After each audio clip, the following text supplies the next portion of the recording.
피부가 쉽게 건조해지고 화장품이 갑자기 따갑게 느껴지고 쉽게 빨개지고 뭔가 피부가 예민한 느낌, 민감한 느낌, 피부 장벽이 무너졌을 가능성이 큽니다. 예를 들어서 저희가 지붕이 새는 집에 고급 가구를 들이는 거랑 똑같은 거죠. 이럴 때 빠르게 진정시킬 수 있는 방법 지금 바로 알려드립니다. 안녕하세요. 피부로 떠나는 여행 가이드 피부 트래블러 노성민입니다. 제가 매일 진료실에서 가장 많이 보는 환자 타입이 바로 피부 장벽 무너진 환자인데요. 이렇게 피부 장벽 무너진 것 때문에 피부 트러블로 고생하시는 분들 대부분이 80% 이상이 피부 장벽 문제라고 해도 과언이 아닙니다. 혹시 여러분도 피부가 예민해지고 화장품이 따갑게 느껴지는 경우, 이러한 경우가 보통 피부 장벽이 손상된 경우인데요.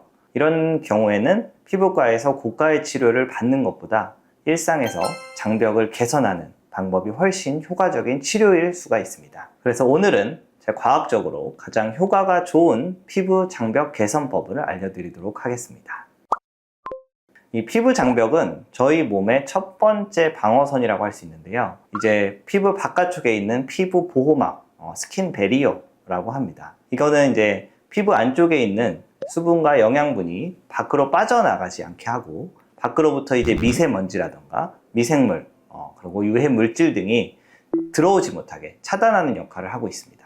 이 피부 장벽이 무너졌을 때는 어떤 증상이 나타나면요, 피부가 쉽게 건조해지고 화장품이 갑자기 따갑게 느껴지고 쉽게 빨개지고 뭔가 피부가 예민한 느낌, 민감한 느낌, 이러한 느낌이 있을 때는 피부 장벽이 무너졌을 가능성이 큽니다. 이 장벽이 무너지면 이제 뭐 비싼 화장품, 비싼 치료 이런 게 좀 효과가 없는 경우가 많이 있습니다. 예를 들어서 저희가 지붕이 새는 집에 고급 가구를 들이는 거랑 똑같은 거죠. 그렇게 되면 비가 술술 들어오기 때문에 고급 가구가 금방 손상이 되잖아요. 그런 것처럼 이 피부 장벽이 손상되면 약간 여러 가지 치료나 여러 가지 화장품이 효과가 없는 경우가 많이 있습니다.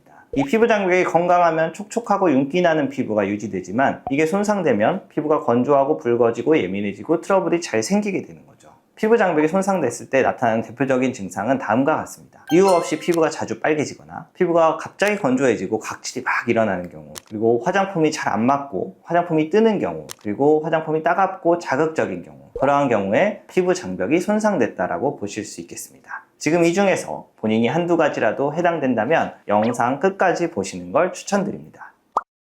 첫 번째, 저자극 세안하기입니다. 이 세정력이 너무 강한 클렌징 폼이나 빡빡한 비누 이런 걸 피하시고 좀 세정력이 약한 순한 약산성 세안제를 이용해서 최대한 부드럽게 세안하시는 게 매우 중요합니다. 하루 세안은 2번이면 충분하고 미온수, 그러니까 너무 뜨겁거나 차가운 물은 피하시고 미지근한 물을 쓰시는 게 훨씬 좋습니다. 이 세안하실 때 물을 너무 뜨겁게 쓰거나 거품을 오래 얼굴에 두거나 이런 습관도 피부 장벽을 무너뜨릴 수 있고요. 제가 가장 강조하고 싶은 건 저희 세안제 중에 굉장히 뻑뻑한 느낌, 하고 나면 뭐 기름을 다 벗겨내는 느낌, 이러한 느낌의 세안제를 좋아하시는 분이 있는데 이러한 분들은 이런 세안제를 계속 사용하시면 피부의 장벽을 다 망가뜨려서 피부를 민감하게 만들 수 있으니까 이러한 세안제를 피하시는 게 매우 중요합니다. 두 번째는 충분한 보습, 너무 당연한 얘기인데요. 세안 직후에 보습제를 꼼꼼히 발라서 수분을 피부 속에 가둬놔야 됩니다. 특히 세라마이드, 콜레스테롤, 지방산이 함유된 보습제를 사용하는 게 좋고, 이 외에도 히알루론산, 판테놀 이러한 성분이 들어간 제품이 피부 장벽을 강화하는 데 도움이 됩니다. 하루에 2-3회 보습제를 덧발라 주시는 게 좋고, 특히 세안 직후에는 보습제를 사용하셔야 된다라는 걸 명심하시면 좋겠습니다. 세 번째, 피부 장벽이 손상되었을 때 피부 리페어, 피부 장벽 개선에 도움이 되는 성분을 바르기. 이게 굉장히 중요한 포인트 중에 하나입니다. 이제 피부가 많이 민감할 때는 미백이나 잔주름을 개선하는 기능성 제품보다는 피부를 진정시키고 회복시키는 그런 제품을 쓰시는 게 좋은데요. 대표적으로 센텔라 아시아티카, 시카크림이라고 하죠. 이 병풀 추출물인데 화상이나 상처, 이런 여러 가지 피부 손상에 오랫동안 민간요법으로 사용되어 온 성분입니다. 이러한 시카 외에도 판테놀, 히알루론산 앞에서 말씀드렸죠. 이러한 것들도 다 피부 장벽을 개선하는 데 도움이 되고 알로에 크림 이러한 것들도 도움이 됩니다. 이렇게 피부 장벽을 회복하고 진정하는 유효한 성분들이 적절히 들어가 있는 제품을 사용하는 게 피부 장벽을 회복하는 데 도움이 될 수 있습니다.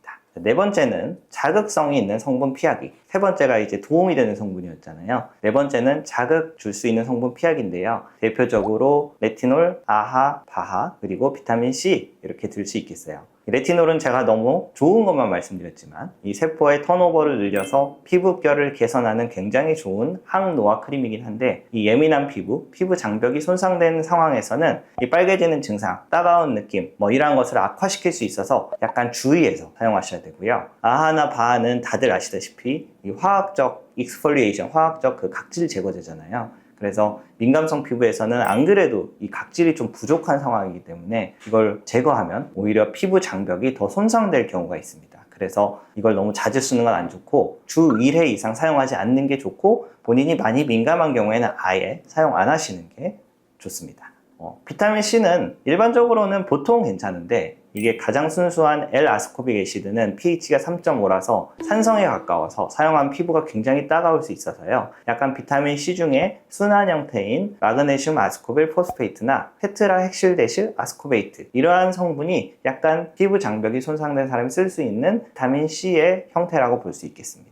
무엇보다도 이 화장품 개수를 줄이는 게 정말 중요한데요. 교과서에서는 피부 장벽이 완전히 손상된 경우에는 다 사용하지 말고 보습제 한 가지만 사용해라 이런 내용이 나올 정도로 화장품 개수를 줄이는 것은 정말 중요합니다.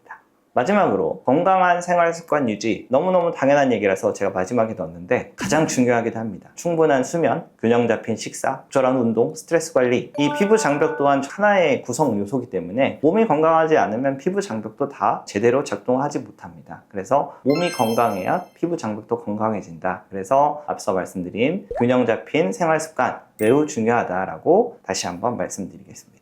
자, 오늘은 갑자기 피부가 뒤집어졌을 때 어떻게 대처해야 되는지, 피부 장벽이 왜 중요한지, 이 무너진 피부 장벽을 살리는 구체적인 방법에 대해서 알려드렸습니다. 피부 장벽은 우리 피부의 약간 지붕 같은 존재인데 제가 알려드린 한 5가지 방법을 꼭 실천하셔서 건강한 피부 지붕 지키시길 바랍니다. 오늘 영상 도움되셨으면 좋아요, 구독 눌러주시고요. 저는 여러분들이 궁금한 그 내용으로 다시 찾아오겠습니다. 피부가 예민한 친구에게도 공유 한번 해주시면 좋겠습니다. 지금까지 피부로 떠나는 여행 가이드 피부 트래블러 노성민이었습니다. 시청해주셔서 감사합니다.